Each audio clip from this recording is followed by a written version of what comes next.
반갑습니다. 할렐루야, 감사합니다.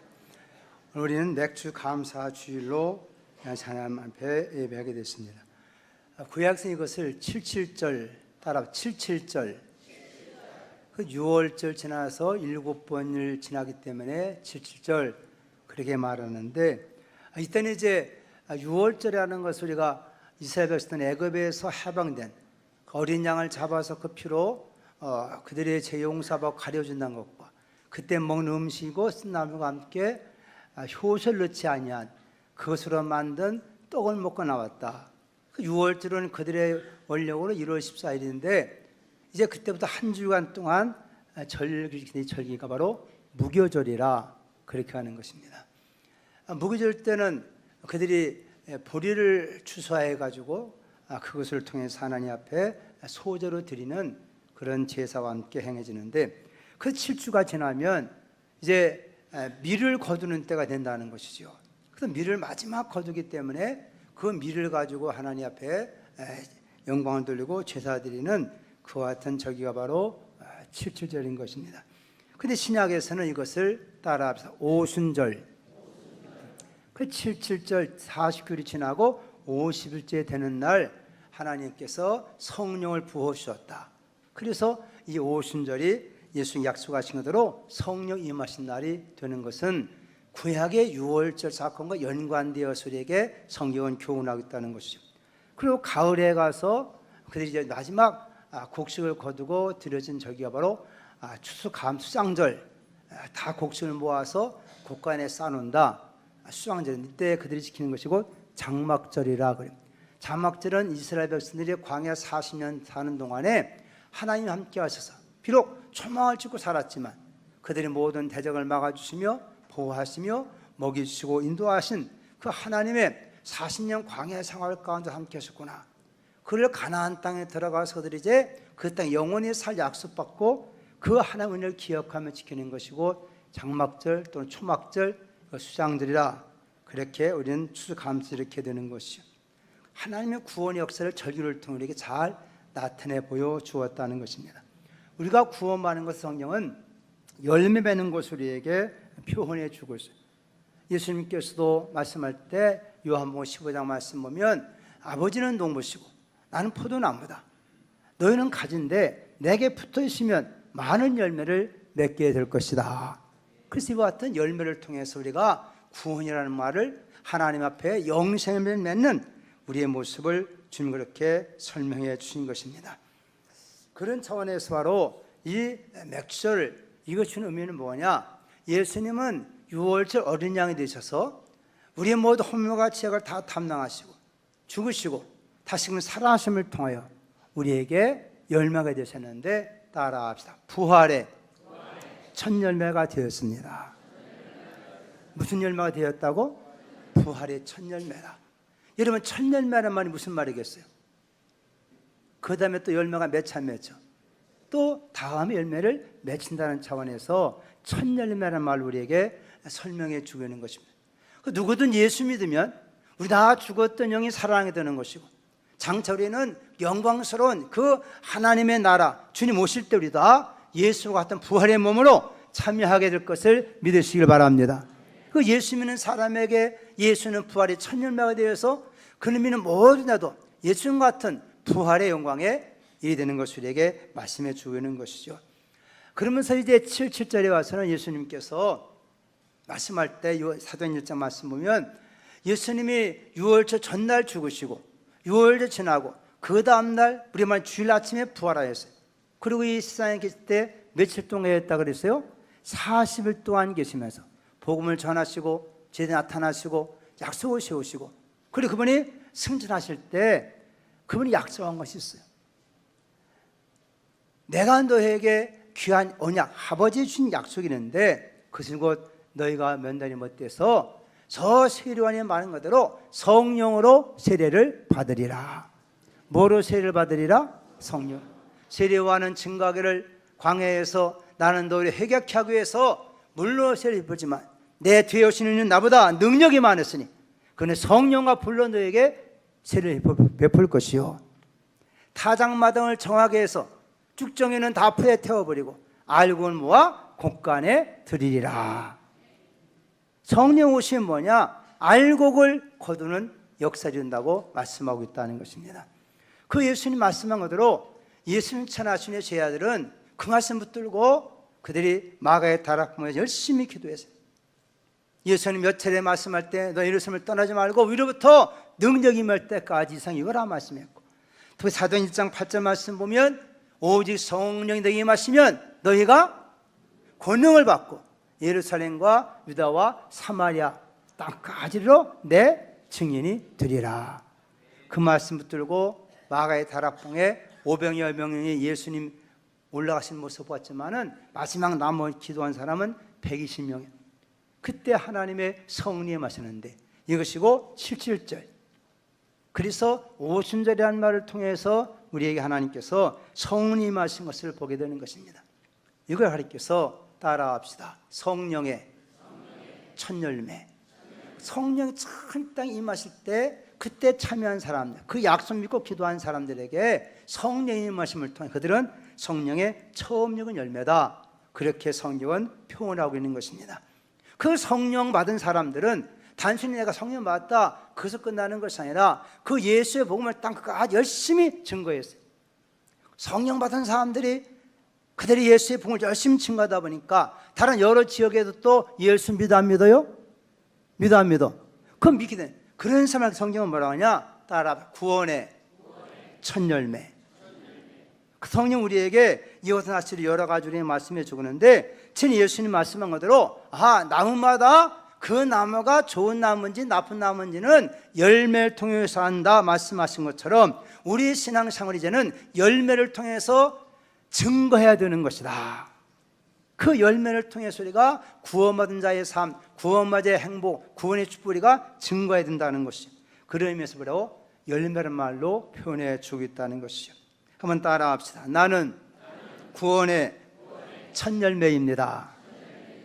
그래서 그 구원의 첫 열매라는 말은 또 나로 말미암아 또 어떻게 된다는 거예요. 또 구원이 다른 많은 사람들에게 증거되고 열매를 맺어야 된다. 바울은 그렇기 때문에 그가 아세의 복음을 전할 때 아세에서 처음 맺은 열매가 있다. 바로 에베네더라 그랬어요. 한국에서 처음 복음 전할 때 최초로 예수 믿는 사람 있겠어요 없겠어요? 있어 없어? 기도 역사 가운데 여러 사람들 가운데 우리 사장열 씨 이런 분들이 와서 예수 믿고 세례받고 지금 세문안 교회에 선 사람들이 와서 세례받고 그 교회를 세웠다 그러잖아요. 이 창수인교도 복음 전에 최초로 예수 믿는 사람 있을까 없을까? 누굴까? 우리는 기록이 없으니까 모르는 기록이 없으니까. 기록이 있어야 그 역사랑하는 기록을 통해서 기록이 없어 누가 처음 예수 믿었는지를 기록이 없어. 그러면 여러분 가문에서 여러분 가문에 처음 예수 믿는 사람 있어 없어? 있어 없어요? 바로 성령은 그 사람이 여러분 집안의 가문의 첫 열매다 그 말이에요. 할렐루야. 여러분이 처음 예수 믿는 그 사람이 바로 그 가문의 첫 열매가 된다는 거예요. 아시아에서 복음 처음 접한 에베네더로 한다면 또 아가야라는 지역에서 처음 예수 믿는 그 집안이 바로 스데바나라고 그래서 고전 16장 15절 말씀 보면 마찬가지로 하나님께서 야고보 1장 18절 말씀 보면 그가 그 조물 중에 우리로 한 첫 열매가 되게 하시려고 자기의 뜻을 쫓아 진리의 말씀으로 우리를 낳으셨느니라. 할렐루야. 우리가 처음 여러분들이 집안 예수 믿으면 그 집안의 첫 열매고 또 지역에서 처음 예수 믿어서 구원받은 그 사람이 그 지역의 첫 열매가 된다는 거예요. 이런 사람들이 복음을 통해 섞어 열매했다 보니까 그 사람을 통해 또 여러분 형제가 부모가 자녀가 이웃이 예수 믿게 돼서 또 그 사람들도 다 첫 열매가 되는 걸 믿으시 바랍니다. 그 사람은 두 번째 열매라 그렇게 성경 말하고 있잖아요. 우리가 마지막 구원받은 모든 이가 구원받은 후에 하나님의 설 때도 어떻게 되느냐? 요한계시록 14장 4절 말씀 보면 따라합시다. 이 사람들은 어린 양이 어디로 인도하든지 따라가는 자며 사랑 가운데서 구속을 받아 처음 익은 열매로 하나님과 어린 양에게 속한 자들이니라. 우리 장차 영광스러운 주님 앞에 그 수많은 무리가 다 왔을 때 그때 우리 모두도 다 첫 열매가 되는 것이다. 할렐루야. 우리 한 사람 한 사람의 하나님의 관심을 이렇게 성경은 표현해 주고 있다는 것입니다. 그래서 맥주라는 것은 우리가 마지막 하나님 앞에 열매로 우리가 드려지는 이 놀라운 절기로서 우리에게 이 오순절을 통해 우리에게 말씀하고 있구나. 이와 같은 말씀을 마음에 새겨가면서 우리가 이와 같은 하나님 열매 맺은 자가 됐다는 것은 내가 한 단순히 구원받다 그 차원을 떠나서 첫 열매가 말하는 것처럼 이제는 나로 말미암아 또 다른 많은 사람도 열매면 구원에 이르게 해야 되는 것이다. 그러려면 내가 가만히 있으면은 열매가 맺히고서 안 맺히겠어요. 씨라는 것은 뿌려져서 죽어져서 다시금 살아나서 자람을 통해 많이 열매를 맺는 것처럼 우리가 하나님께 부름받을 때 두 가지의 부르심이 있다는 거예요. 하나는 구원의 부르심, 누구든지 믿으면 구원을 얻으리라. 아멘. 그리고 구원받은 사람을 향해서 부르시는 부르심이 있다는 이것을 우리가 사명적 부름이라고 하는데 뭐냐, 내가 이제 하나님의 구원받았으니, 내가 이제 첫 열매가 되었으니 나는 가만히 있으면 안 되겠구나. 나를 구원하신 분의 뜻이 무엇인지, 왜 나를 이렇게 구원해 줬는지 그날 하나님의 성령과 말씀을 통해 깨닫게 하시고 나라의 하나님 이런 뜻을 이루게 만드는 것인데, 이걸 우리가 뭐라고 표현하느냐, 따라합시다. 사명.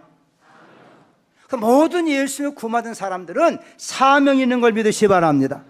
사명은 어떻게 되느냐, 선교해줘야 되고 봉사자가 되어야 된다는 거예요.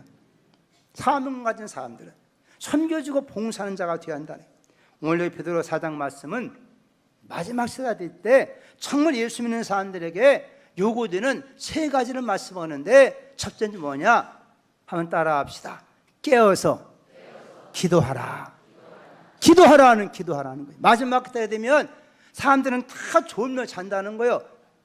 그 육신의 졸며 자는 걸 말하는 게 아니라 사람의 영적 상태가 깨어있지 못한 다 졸며 자, 피곤하고 바쁘고 해가지고 기도하지 않는 것이 이게 졸며 자는 것이라는 거예요. 옆 사람에 물어봐요. 당신은 지금 깨어서 기도하십니까? 잠자고 있습니까? 시작. 왜 혓바닥 내물어? 정말 깨어서 기도하는가? 에? 그냥 너무 바쁘고 피곤하고 그냥 기도 못하는가? 두 번째는 뭐냐? 세상은 가면 갈수록 과계 발달로 사람은 살기 편하지만 점점 사랑이 식어진다는 거예요. 그래서 성경을 말씀하여 따라합시다. 뜨겁게 서로 사랑하라. 여러분이 처음 예수 믿고 구원받고 은혜의 감격 속에 설 때 그 사랑이 지금도 지속되느냐, 아니면 사랑은 점점 식어졌는가, 그 말이에요. 미안하지만 성경을 말씀하되면 먹을 양식이 없어 우리가 굶주림도 아니라 세상에 무엇이 부정한 것이 아니라 다 사랑의 고갈증이 걸린 시대라는 거예요. 왜냐? 다 자기만 사랑하니까. 사랑을 내어놓는 사람이 없다는 거예요.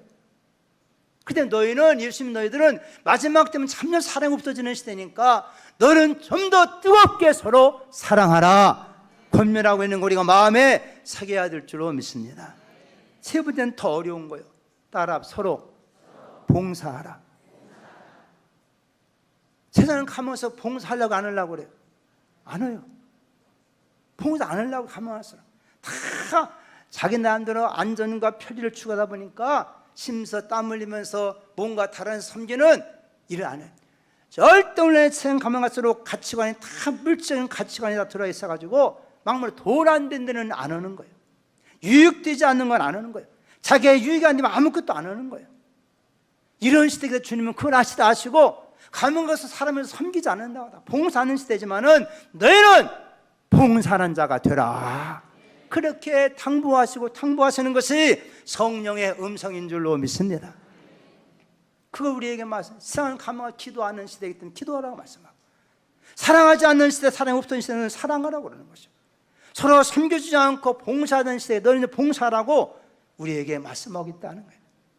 우리가 이와 같은 말씀을 귀담아 듣고 살아간다면 말세지만은 진정한 하나님의 말씀 그대로 풍족한 복된 기쁨 열매는 삶이 될 줄로 믿습니다. 그 때문에 사람은요, 인간성이라는 건 가면 갈수록 참 자기중심이 되기 때문에 다른 섬기거나 사랑하거나 도와주거나 봉사하지 않기 때문에 우리의 힘은 안 된다는 거예요. 이 세상의 풍조가 그러고 이 세상의 사상이 그래요. 그렇기 때문에 우리가 봉사하려면 인간적인 내가 가진 거 되지 않는구나. 그래서 성령 말씀합니다. 따라합시다. 성령으로 봉사하라. 그래. 성령으로 하라는 거예요. 사람이 자기 면허 같으면 조금마다 이해관계가 틀어지면 시험 들고 또 안 해버려. 이해가 안 되면 안 하는 거야, 인간은. 그때 우리는 철저하게 하나님의 성령 역사하심을 통해서만이 이 봉사의 직무를, 하나님의 섬기는 일들을 감당할 수 있는 걸 깨닫길 바랍니다. 여러분, 하나님 우리는 예수님 만난 것은 많은 사람과 우리를 하여금 하나님의 봉사자로 세웠다고 우리에게 성경을 말씀하고 있지 않습니까? 육신적으로 하나님께서 이스라엘 백성을 모든 열방 가운데 모델로, 모범으로, 그림자처럼 그들 하나님을 세웠어요.